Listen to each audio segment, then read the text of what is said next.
Jay Monahan has always been a member of the golf family. However, he truly came into the limelight when he joined the PGA Tour, but he never envisioned himself battling controversy after controversy, especially the battle with LIV GOLF. As the current head of the PGA Tour, this is the first time he has had an open fight with a rival league, and we have to agree that he's made some poor decisions so far. Let's take you through Jay's long but interesting battle with LIV GOLF, the PGA Rebels, and how his personal career intertwines. Welcome to Golf Links. Don't forget to subscribe to this channel for more updates on new video drops.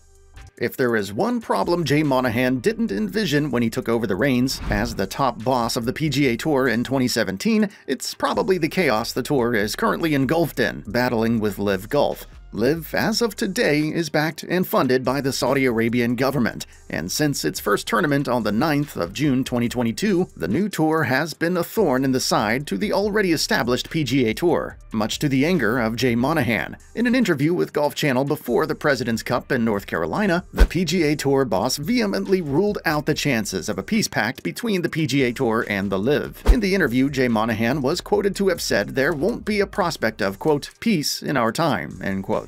While the civil war between the PGA and LIV is ongoing, another battle currently tearing the golf world apart is the movement of players from the PGA Tour to the LIV. Some of the top golfers that have led the move to the LIV are Cameron Smith, Bryson DeChambeau, Brooks Koepka, Phil Mickelson, and surprisingly, Dustin Johnson. After Phil Mickelson kickstarted what has become a rampage on the PGA roster by the LIV, the move that many golf lovers across the world are still finding it difficult to come to terms with was Dustin Johnson's switch of allegiance from the PGA Tour to the LIV. Unlike other, older golfers, Dustin is still in his prime, and to prove that, the 38-year-old pro golfer won the Masters in 2020. So, as to prove everything is under control, the PGA Tour issued a statement claiming Dustin Johnson is committed to the tour. But the big question is, what happened?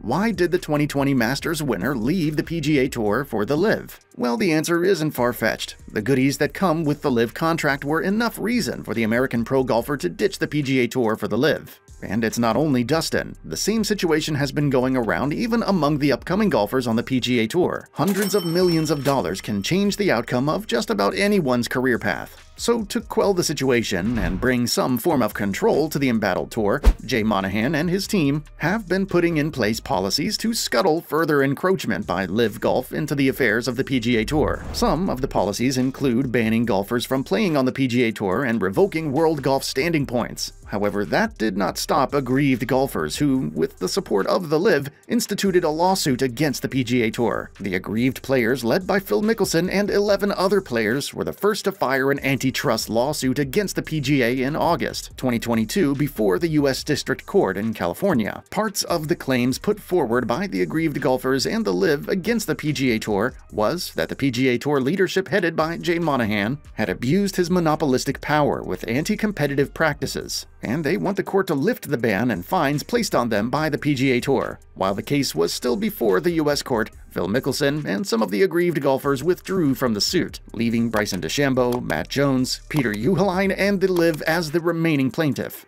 While the case between the PGA Tour, led by Jay Monahan, the Rebel players, and LIV is still before the U.S. court, Jay has maintained his stance that any golfer leaving the PGA Tour for the LIV will not be allowed to participate in any PGA Tour event. In an interview with Golf Channel, Jay Monahan dismissed the idea of a truce. Instead, he said, quote, "Listen, I think I've been pretty clear on this. I don't see this happening," end quote. He further said the case is before a court of law, and any chance of negotiation on the matter is off the table. The PGA Tour Commissioner further stated that the reason the tour is up against the LIV and the runaway golfers is that the PGA Tour's aim is to build the most competitive platform for the best golfers to achieve success at the highest level. On the golfers who have the intention of playing in the LIV and the PGA Tour, Jay Monahan said that would be impossible. He further said that the golfers quitting the PGA Tour in favor of the LIV's attractive deals knew that there would be consequences for their actions. Therefore, to ensure the sanctity of the PGA Tour, golfers playing in the LIV will never be allowed to play in the PGA Tour event or any of its championships.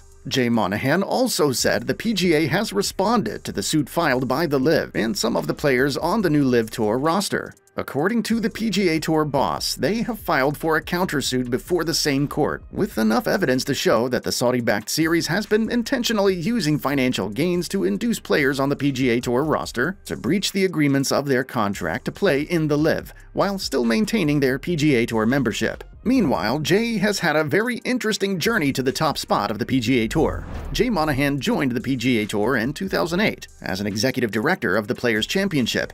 However, before making his move to the US-based golf governing body, the Belmont-born golf player previously worked with various organizations, starting with Arnold Advertising and Bob Wolf Associates. Born on the 7th of May in 1970 in Belmont, Massachusetts, Jay Monahan started playing golf at a young age, with his first foray into golf on an open play starting when he played the Division III. Surprisingly, he was able to pair golf with hockey at Trinity College in Hartford, Connecticut. In 1993, the current PGA Tour president graduated from Trinity after being an integral part of the golf team for 4 years, and along the line, he earned a place as a member of the Academic All-American in his senior under the team gaffer Bill Detrick. Jay Monahan graduated with a degree in art, and in 1995, he earned a master's degree in sport management from the University of Massachusetts. Jay Monahan kickstarted his sponsorship career with EMC Corporations, where he became the director of global sponsorships and branding programs, before moving to IMG Worldwide, where he served as the organization's executive director.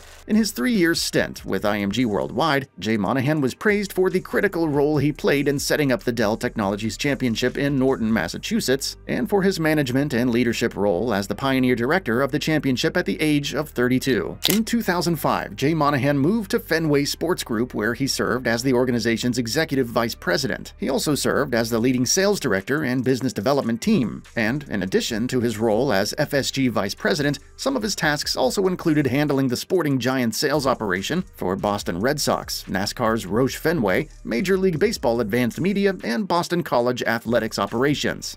With close to 2 decades of experience working in various sporting establishments, Jay Monahan's next move away from FSG was the PGA Tour, the organization he joined and became the golf's behemoth executive director of Players' Championship. However, he wasn't in this role for so long. In 2010, he became the PGA Tour's senior vice president for business and development. And 3 years later, in 2013, the Trinity College grad was promoted to the office of the PGA Tour's executive vice president, as well as the tour's chief marketing officer. As the PGA Tour's first contact person for marketing, Jay Monahan was responsible for making decisions on the PGA Tour business development, media sales, retail licensing, partnerships with brands, and title sponsor-related matters. Another promotion for Jay Monahan came around the corner in 2016 when he was announced as the PGA Tour Chief Operating Officer. And with this promotion, Jay Monahan became one of the de facto bosses at the PGA. As the tour's COO, Jay Monahan began to work more closely and directly with Fincham, who was the PGA Tour commissioner at the time. Jay Monahan was eventually announced as the new commissioner for the PGA Tour on the 7th of November 2016, while he officially took over the reign of command from Fincham on the 1st of January 2017 to become the 4th commissioner of the PGA Tour. According to the PGA Tour's rules, Jay Monahan's presidency will run for 4 years.